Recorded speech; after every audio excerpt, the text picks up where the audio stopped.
வணக்கம். இந்த பிரத்யேகமான விளக்கப்பதிவுக்கு உங்களை வரவேற்கிறேன். இன்னைக்கு நாம ரொம்பவே ஆழமான பழங்கால வரலாற்றையும் விவிலிய தீர்க்க தரிசனங்களையும் ரொம்ப சுலபமா புரிஞ்சுக்கிற மாதிரி ஒரு சுவாரஸ்யமான பயணமா மாத்தப் போறோம். நேரா விஷயத்துக்கு போயிடலாம். சரி, இதுல நாம ஆழமா இறங்குறதுக்கு முன்னாடி ஒரு விஷயத்த பாப்போம். இன்னைக்கு பாத்தீங்கன்னா இந்த மைக்ரோ சிப்புகள் தான் மிருகத்தின் முத்திரை அப்படின்னெல்லாம் பல குழப்பங்கள் விவாதங்கள் ஓடிட்டு இருக்கு இல்லையா? ஆனா நம்ம மூல தகவல் இந்த மாதிரி சர்ச்சைகளை எப்படி ரொம்ப நடுநிலையா அணுகுதுன்னு பார்க்கலாம். குறிப்பா இரட்டை தீர்க்க தரிசன விதி அப்படிங்கிற ஒரு அருமையான கோட்பாட்டை பயன்படுத்தி இதை அவங்க விளக்குறாங்க. இந்த மிகப்பெரிய காலக்கோட்டைய நாம எப்படி புரிஞ்சுக்க போறோம்னா ஒரு 6 கட்ட பயணமா இதை பார்க்கலாம். முதல்ல இரட்டை தீர்க்க தரிசன விதி, அடுத்து பிளவுபட்ட கிரேக்க பேரரசு, அப்புறம் ஆன்டியோகஸ் எபிபான்ஸின் எழுச்சி, தேவாலயத்தை தீட்டுப்படுத்துதல் மற்றும் 2300 நாட்கள், மக்கபியர் கிளர்ச்சி மற்றும் ஹனுக்கா, கடைசியா எதிர்காலத்திற்கான முன் அறிவிப்பு. ஒரு அடிப்படை தத்துவத்துல ஆரம்பிச்சு எதிர்காலத்தை நோக்கிய ஒரு பார்வையோடு இதை முடிக்க போறோம். முதல் பகுதி இரட்டை தீர்க்க தரிசன விதி. அதாவது ஒரு தீர்க்க தரிசனம் 2 நிறைவேறுதல்கள். அப்படின்னா என்ன? அதாவது ஒரே ஒரு தீர்க்க தரிசனம் வரலாற்றுல 2 முறை எதிரொலிக்கும். முதல்ல அது சொல்லப்பட்ட கொஞ்ச காலத்திலேயே ஒரு வரலாற்று நிகழ்வா நிறைவேறும். ரெண்டாவது ரொம்ப காலத்துக்கு அப்புறம், அதாவது இறுதி நாட்கள்ல முழுமையா நிறைவேறும். இதுதான் அந்த இரட்டை தீர்க்க தரிசன விதி. கிபி 70ல எருசலேம் அழிக்கப்பட்டப்போவே எல்லா தீர்க்க தரிசனங்களும் முடிஞ்சிருச்சு அப்படின்னு சொல்றவங்களோட வாதங்களுக்கு இந்த கோட்பாடு ஒரு பெரிய சவாலா இருக்கு. அடுத்து இரண்டாவது பகுதி அலெக்சாண்டரின் பிளவுபட்ட கிரேக்க பேரரசு. பண்டைய காலத்துக்கான ஒரு களத்தை அமைத்தல். இந்த தீர்க்க தரிசனத்தின் முதல் வரலாற்று நிறைவேறுதலை பார்க்க நாம கொஞ்சம் பண்டைய கிரேக்கத்துக்கே பின்னோக்கி போகணும். தானியேல் 8ஆம் அதிகாரத்துல ஒரு மிகப்பெரிய அதிகார மாற்றம் ரொம்ப அற்புதமா விவரிக்கப்பட்டிருக்கு.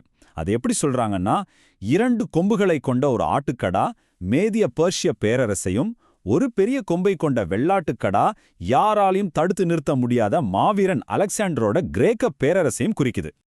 இந்த இடத்துல தான் ஒரு முக்கியமான திருப்புமுனை. கிமு 323ல அலெக்சாண்டர் தன்னுடைய 32 வயசுலயே எதிர்பாராத விதமா இறந்து போறாரு. அதுக்கப்புறம் என்னாச்சு? அந்த பிரம்மாண்டமான பேரரசு 4 வெவ்வேறு பகுதிகளா சுக்குநூறா உடையுது. அந்த பெரிய கொம்பு முறிக்கப்படுதுன்னு சொல்லலாம். இது உலக அளவுல மிகப்பெரிய புவிசார் அரசியல் மோதல்களுக்கு ஒரு தொடக்கமா அமைஞ்சது. இப்ப இதை நீங்க கற்பனை பண்ணி பாருங்களேன். ஒரு பக்கம் வடக்கே சக்தி வாய்ந்த செலூசிட் பேரரசு, இன்னொரு பக்கம் தெற்கே தாலமிக் பேரரசு. இந்த 2 பெரிய வல்லரசுகளுக்கும் இடையில நடக்கிற அதிகார போட்டியில நடுவுல சாண்ட்விச் மாதிரி மாட்டிக்கிட்டது தான் பாலஸ்தீனம். இது அப்படியே ஒரு நிரந்தரமான போர்க்களமாவே மாறிடுச்சு. மூன்றாவது பகுதி அந்தியோகஸ் எபிபான்ஸின் எழுச்சி. இவன்தான் இந்த வரலாற்றுக்கான ஒரு முன்மாதிரி. இந்த வடக்கத்திய ராஜ்யத்திலிருந்து எழும்பின ஒரு கொடூரமான மன்னன் தான் இந்த 4ஆம் ஆந்தியோகஸ். இவன் யூத வரலாற்றையே மொத்தமா மாத்திட்டான். இவன் தனக்குத்தானே எபிஃபான்ஸ் அப்படின்னு ஒரு பட்டத்தை சூட்டிக்கிட்டான். அதுக்கு என்ன அர்த்தம் தெரியுமா? வெளிப்பட்ட கடவுள் அல்லது ஒளியை கொண்டு வருபவர். எவ்வளவு ஒரு அதீத அகங்காரம் பாருங்க. நவீன காலத்துல தங்களை எல்லாரும் வணங்கணும்னு நினைக்கிற சர்வாதிகாரிகளோட இவனை நம்ம மூலத்தகவலை அப்படியே ஒப்பிட்டு காட்டுது. சும்மா பேரோட இவன் நிப்பாட்டிக்கல. கிரேக்க கலாச்சாரத்தை மக்கள் மேல ஈவிரக்கமே இல்லாம திணிச்சான். குறிப்பா யூதர்களோட அடையாளங்களையே மொத்தமா அழிக்கணும்னு திட்டம் போட்டு வேலை செஞ்சான். இதுக்காக நிர்வாணமா செயல்படும் கிரேக்க உடற்பயிற்சி கூடங்களை கட்டாயப்படுத்தினான். இது மூலமா யூதர்களோட மத நம்பிக்கைகளையும் கலாச்சாரத்தையும் வேரோட அழிக்க நினைச்சான். அடுத்ததா 4வது பகுதி தேவாலயத்தை தீட்டுப்படுத்துதல் மற்றும் 2300 நாட்கள். இங்க நாம தீர்க்க தரிசன கணிதத்தோட மர்மத்தை கொஞ்சம் விலக்கி பார்க்க போறோம். இந்த அந்தியோகஸ் செஞ்ச அட்டூழியங்கள் நாளுக்கு நாள் ரொம்ப வேகமா அதிகரிச்சுட்டே போச்சு. ஓய்வு நாளை தடை செஞ்சான், தேவாலயத்துல நடக்கிற தினசரி பலிகளை நிறுத்தினான், விருத்த சேதனத்தை தடை செஞ்சான். இதுக்கெல்லாம் மேல உச்சக்கட்டமா என்ன செஞ்சான்னா, யூதர்களோட புனித பலிபீடத்துல ஒரு பன்றிய பலியிட்டு அந்த தேவாலயத்தையே கிரேக்க கடவுளான ஜியூஸுக்கு அர்ப்பணிச்சான். இதை விட ஒரு பெரிய அவமதிப்பு இருக்க முடியாது இல்லையா? இப்ப இங்கதான் ஒரு ஆச்சரியமான விஷயம் இருக்கு.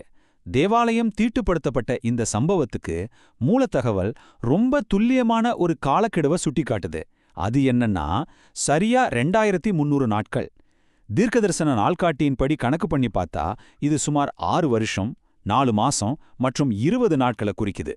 இந்த காலக்கோடு அந்த கணிதத்தை எவ்வளவு அற்புதமா பொறுத்துதுன்னு கொஞ்சம் கவனிங்க. கிமு 170ஆம் ஆண்டு ஆகஸ்ட் 5ஆம் தேதி தேவாலயம் தீட்டுப்படுத்தப்படுது. அங்கிருந்து கணக்கிட்டா சரியா அந்த 2300 நாட்கள் முடிகிறப்போ, அதாவது கிமு 164ஆம் ஆண்டு டிசம்பர் 25ஆம் தேதி அந்த தேவாலயம் மீண்டும் விடுவிக்கப்பட்டு அர்ப்பணிக்கப்படுது. கணக்கு எவ்வளவு துல்லியமா இருக்கு பாத்தீங்களா? சரி, இது எப்படி சாத்தியமாச்சு? அதுதான் 5வது பகுதி, மக்கபியர் கிளர்ச்சி மற்றும் ஹனுக்கா, பொறுமையின் எல்லை மற்றும் மக்களின் எதிர்ப்பு. யூதர்களோட பொறுமைக்கும் ஒரு எல்லை இருந்துச்சு.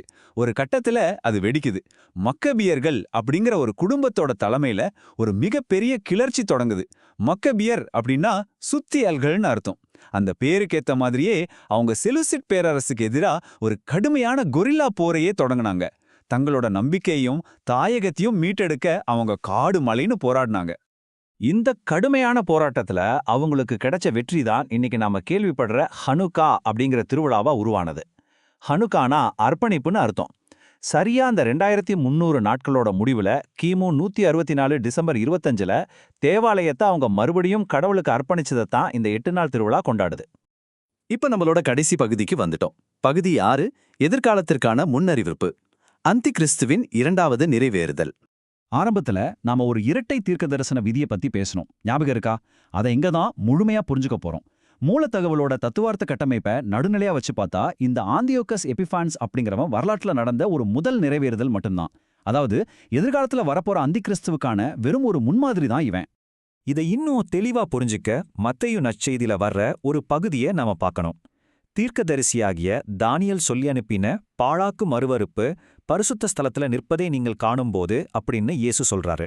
இதுல கவனிக்க வேண்டிய விஷயம் என்னன்னா, நடந்து முடிஞ்ச ஒரு விஷயத்த இயேசு சொல்லல, இனிமேல் எதிர்காலத்துல நடக்கப் போற ஒரு நிகழ்வை விவரிக்கிறதுக்காக அவர் தானியேலோட அந்த பழைய தீர்க்க தரிசனத்தை மறுபடியும் சுட்டிக்காட்டுறாரு. ஆனா இங்கதான் ஒரு மிகப்பெரிய வித்தியாசம் இருக்கு. வரலாற்றில் வந்த அந்த முன்மாதிரியான அந்தியோகஸ் தன்னோட மிருகத்தனமான பலத்தை மட்டும்தான் பயன்படுத்தினான். ஆனா எதிர்காலத்துல வரப்போற அந்த நபர் அப்படி இருக்க மாட்டான். அவன் உலகளாவிய அமைதி அப்படிங்கிற ஒரு சக்தி வாய்ந்த மாயையையும் வஞ்சகத்தையும் பயன்படுத்தி ஒட்டுமொத்த மக்களையும் ஏமாற்றுவான் அப்படின்னு மூலத்தகவல் ஆழமா வலியுறுத்துது. சரி, இந்த விளக்க பதிவோட முடிவுக்கு நாம வந்துட்டோம். ஆனா போறதுக்கு முன்னாடி உங்களை நீங்களே கேட்டுக்க வேண்டிய ஒரு ரொம்ப சுவாரஸ்யமான கேள்வி ஒன்னு இருக்கு. வரலாறு அப்படிங்கிறது உண்மையிலேயே இப்படிப்பட்ட இரட்டை தீர்க்க தரிசனங்களோட ஒரு சுழற்சி தான் அப்படின்னா, இன்னைக்கு நாம வாழ்ந்துட்டு இருக்கிற இந்த உலகத்துல எந்த வரலாற்று முன்மாதிரிகளோட நாம முகம் தெரியாம வாழ்ந்துட்டு இருக்கோம்? கொஞ்சம் யோசிச்சு பாருங்க. மீண்டும் அடுத்த பதிவுல சந்திக்கலாம்.